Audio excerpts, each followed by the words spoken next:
Hello guys, welcome to my channel. आज आपण एकादशी निमित्त स्पेशली शेंगदाण्याचा लाडू इकडे पाहत आहोत आणि ही रेसिपी माझ्या आईची आहे. तर डू फॉलो अँड सबस्क्राईब. आणि खूपच सिम्पल आणि इझी प्रोसेसमध्ये हा लाडू असतो. सगळ्यांना माहिती आहे हा लाडू कसा बनवला जातो.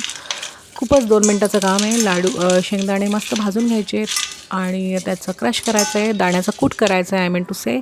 आणि गूळ जो आहे तो आपण ग्रेट करून घेतला आहे आणि गूळ आणि शेंगदाण्याचा लाडू एकत्र एकजीव करून त्याला छान एकजीव व्हायला पाहिजे.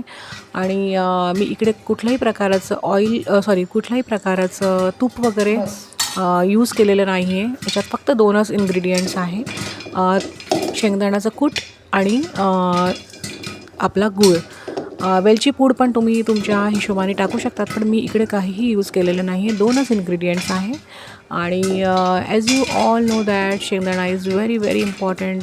लाईक खूप छान प्रोटीनचा सॉसेस आहे. गूळ पण खूप हेल्दी असतो. सो दोन्हीही हेल्दी कॉम्बिनेशन आहे. तुम्ही एरवी पण ट्राय करू शकतात.